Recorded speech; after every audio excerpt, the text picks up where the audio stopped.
अदिति, एक तरफ मीटिंग्स हो रही है, दूसरी तरफ जो राजदूत हैं उन्हें इन्फॉर्म किया जा रहा है, उन्हें बताया जा रहा है। जाहिर है भारत का जो रुख है वो पाकिस्तान के लिए पूरी तरीके से स्पष्ट होता नजर आ रहा है और एक बहुत स्ट्रॉन्ग मैसेज है पाकिस्तान को कि जो हालात थोड़े बहुत ठीक होने की कोशिश की जा रही थी वो अब हालात कभी भी फ्यूचर में ठीक नहीं होंगे। किसी भी देश का सबसे बड़ा डर होता है उसको अलग थलग हो जाने का, और वो समय आ चुका है जब पाकिस्तान अब बाकी पूरे विश्व से अलग थलग हो जाएगा। क्यों? आप देखें, सबसे बड़ी गतिविधि पहला तो कल जो डिप्लोमेटिक स्ट्राइक की गई, उसके बाद डिप्लोमेटिक स्ट्राइक क्यों की गई उसके लिए आज दूसरे देशों के राजदूतों को बुलाया जा रहा है और प्रॉपर एक प्रोसेस के साथ विदेश मंत्रालय के माध्यम से भी दूसरे देशों में इसको लिखित में बताया जाएगा कि हमने पाकिस्तान के साथ इस तरह का व्यवहार क्यों किया है। और अभी ये बैठक, दूसरी तरफ आप देखिए कि अमित शाह राष्ट्रपति से मिलने जाते हैं। उससे पहले आप देखिए कि अमित शाह की आईबी में मुलाकात होती है, आईबी के अफसरों से और एक बहुत महत्वपूर्ण गृह सचिव के साथ मुलाकात होती है। ये तमाम मुलाकातों को अगर आप देखें और फिर यहाँ जब हम कश्मीर की बात करते हैं तो यहाँ पर लगातार सर्च ऑपरेशन है, लगातार धरपकड़ चल रही है, लगातार लोगों को पूछा जा रहा है और नई नई तरह की इंफॉर्मेशन निकल कर आ रही है। माना जा रहा है कि वो 7 दिन से यहीं थे, रेकी कर रहे थे और तमाम तरीके की बातों के बीच में जो लोग वहाँ थे उनको पकड़ के पूछा जा रहा है। इसके अलावा एनकाउंटर भी हो रहे हैं, इसके अलावा जो उनके पूरे जो ठिकाने थे उनको भी नस्ते-नाबूद किया जा रहा है। तो ये चौतरफा पूरी तैयारी तो चल रही है, लेकिन अभी असली काम होना बाकी है, जिसको इंडिकेट किया था प्रधानमंत्री नरेंद्र मोदी ने आज दोपहर में।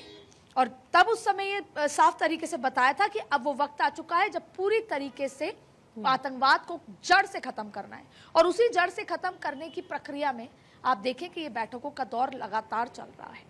अब आप देखें कि दूसरे देशों के जो राजदूतों को, राजनायकों को बुलाया गया है, उनसे पूरी तरीके से बात होगी। अलग थलग का जिक्र इसलिए है शिखा क्योंकि जाहिर तौर पे अब कोई भी देश अपने आप को आतंकवाद के हाथ में नहीं झोंकना चाहता। कोई भी देश नहीं चाहता कि ऐसे देश से दोस्ती हो जो कभी पीठ पे छुरा घोंप दे।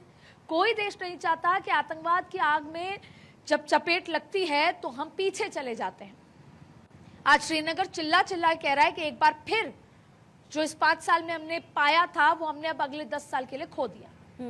अमेरिका को पता है कि 9/11 के बाद अमेरिका आज तक वो नहीं पा पाया वो कॉन्फिडेंस, वो तमाम तरीके की चीजें जो 9/11 के बाद खोई थी। तो इसीलिए ये तमाम तरीके की स्ट्रैटेजिक तरीके से तो भारत चल रहा है, स्ट्रैटेजिक लिहाज से। लेकिन आपको बता दें कि जो असल आज प्रधानमंत्री ने कहा कि पूरी तरीके से खात्मा करना है, उसका इंतजार है। जाहिर तौर पे वो बहुत सीक्रेट मिशन है, कब होगा, कैसे होगा, एयर स्ट्राइक हो चुकी है, उसके अलावा भी स्ट्राइक हो चुकी है। तो इस बार क्या प्लान है, क्योंकि पाकिस्तान भी बहुत अलर्ट होगा और पाकिस्तान के साथ साथ जो पूरे जो ऑर्गेनाइजेशंस हैं वो अलर्ट होंगे।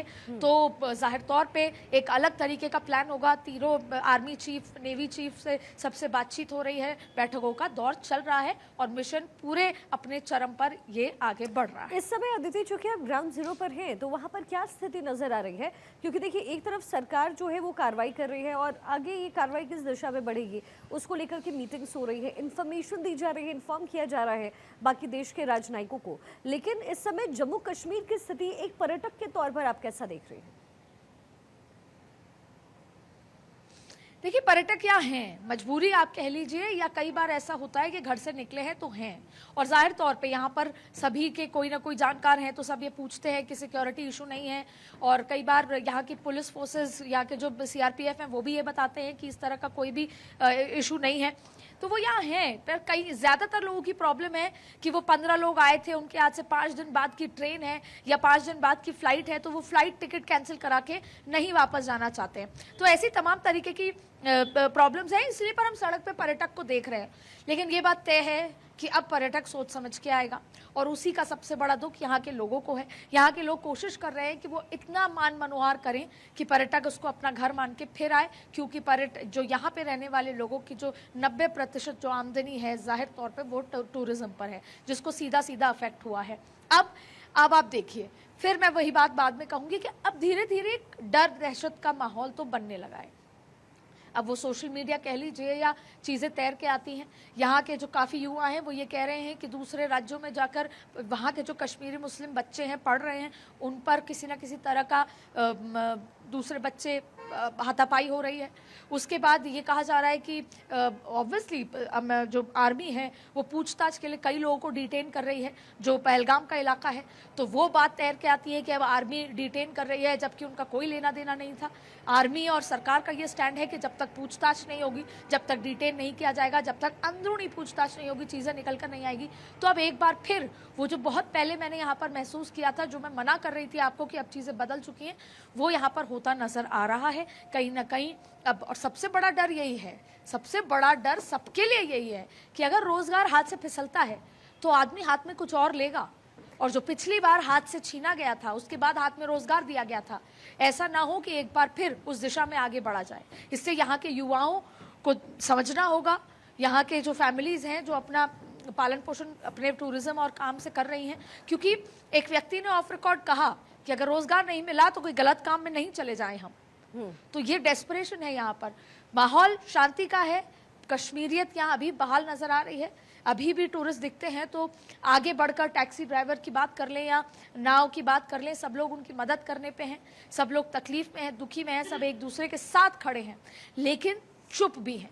एक अजीब सा सन्नाटा और साइलेंस भी यहाँ पर है, और उम्मीद भी यहाँ पर है कि सब कुछ एक दिन वापस ठीक होगा। बिल्कुल, और नरेंद्र मोदी यही से उम्मीद है। अदिति हर किसी के मन में इस समय है। लेकिन बड़ा सवाल ये है कि कश्मीर को फिर आखिर नज़र किसकी लगी। और जैसा कि पहले भी कहा गया और गवर्नमेंट प्लेटफॉर्म से भी कहा गया कि ये लोकल अगर किसी ने मदद ना की होती तो ये यहाँ तक मामला पहुँचता नहीं।